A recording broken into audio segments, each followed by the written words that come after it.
Hello students, I'm Seema Pandey, your biology teacher. Good evening to all of you.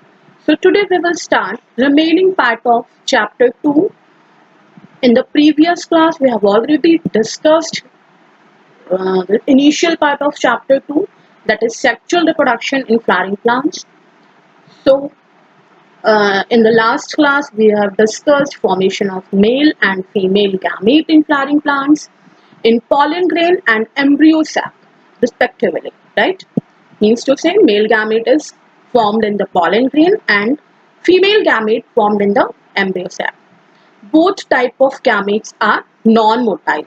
You know, non-motile, they can't move. Clear?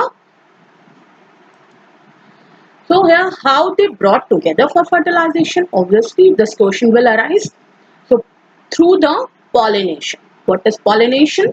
It is a process by which transfer of pollen grains to the stigma of a pistil is termed pollination. Clear?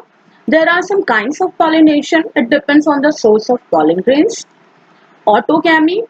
Autogamy, it is clear by name. Auto means self. Gamy, fusion. Pollination takes place from the anther to the stigma of a same flower. Clear? Same flower means to say both gametes present on the same flower.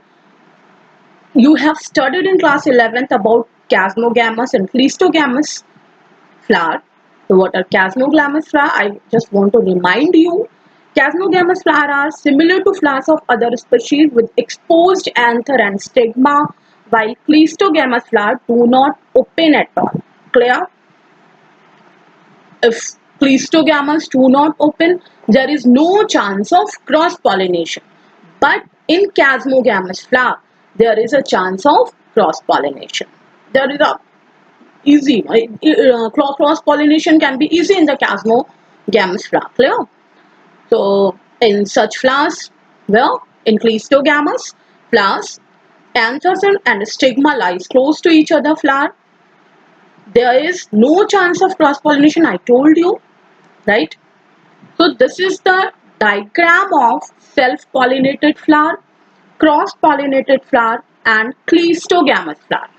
Cross-pollinated flower, this is clear. Flowers will be bright in color. They are fascinating. They will be like scent present in the flower. So this will be the cross-pollination flower. Self-pollination flower, you have dissect the pea flower in your 11th class, if you remember students. So that is the self-pollinated flower, because this is closed flower, male and female part both are present in the same flower here, right? That's why here self-pollination takes place. Here cross-pollination, here this is cleistogamous. Chasmogamous, you know, cleistogamous means male and female both are close to the flower. Flower never open, that is called cleistogamous flower. Clear? So geitonogamy, the second part is transfer of pollen grains from the anther to the stigma of another flower of the same plant. Although geitonogamy is functionally cross-pollination involving a pollinating agent, obviously functionally it is cross-pollination.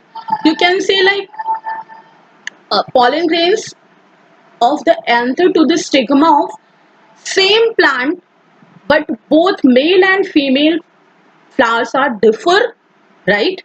In one plant, male and female both type of flower present.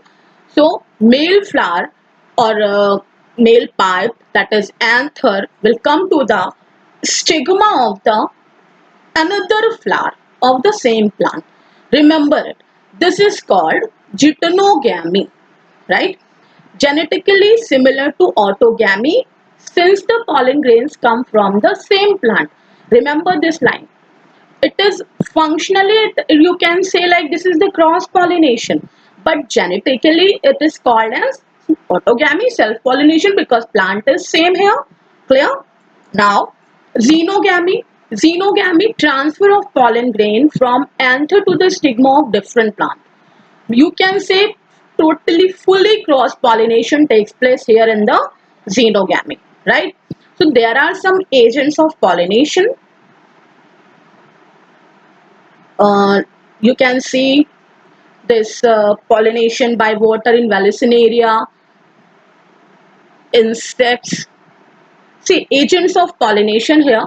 Plants use abiotic and biotic type of agent for pollination. Abiotic, clear, like wind, air, water, clear.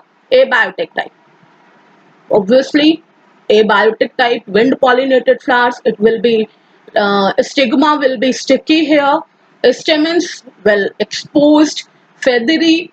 Why feathery stamen found in the wind pollinated flower? That is also called anemophily, clear? Because it will be easy for them to fly in the air, right? So they can be easily reached into the stigma of the next plant, next flower, right? It is common in grasses. Abiotic type like water pollinated flowers, quite rare in flowering plants, is limited to about 30 genera, mostly monocot. Example of water pollinated flowers are Vallisneria, Hydrilla, water hyacinth, water lily, etc. Right? So this is the picture of pollination in water, and this is pollination in water and wind pollinated flower and insect pollinated flower here. Here male part is there and female flower is there, right? See how insect pollination, when any insect like insect pollination is like bees, butterflies, flies, moths, birds, hummingbirds, bats. These are some common pollinating agents by which pollination takes place. How? If butterfly or bees or flies will come to the stigma, into the male part of plant, and again it will fly and will go to the female part of the plant. Some pollen grains, as you know, pollen grains are very tiny. They can easily stick with those organisms and they will just shed off on the stigma of the plant. Clear? In some species, flowers are providing safe places to lay egg. Example is tallest flower of Amorphophallus. Students, if I'm writing it here in a bold letters, it means this is very important for the for your board exam, right? This name Amorphophallus. It is what happens here. About 6 feet in height, similar relationship exists between a species of moth and the plant yucca. What happens here? Amorphophallus. This is about 6 feet inch, right? So some moth or some insects will comes to the flower and they lays egg here, right? And you can say like symbiosis takes place. They cannot complete their life cycle without each other, means to say without flower that insect cannot grow, and without that insect this flower cannot grow or cannot pollinate, cannot fertilize. Clear? So similar relationship is seen in the yucca plant also. Now comes to the next topic, that is outbreeding devices. What is outbreeding devices? Listen, you have seen like in the majority of flowers are hermaphrodite in nature. What is the mean of hermaphrodite? Hermaphrodite means to say male and female part both are present in the same flower. Clear? So, pollen grains of same flower will come to the stigma of same flower. Pollination will take place, fertilization will take place, but due to the continuation of this part, the self-pollination, it can be result in inbreeding depression.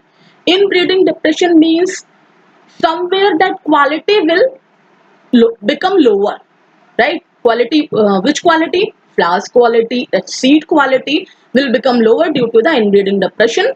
That's why to prevent the self-pollination in such type of hermaphrodite flowers, nature has discovered or nature has already made some outbreeding devices. Clear?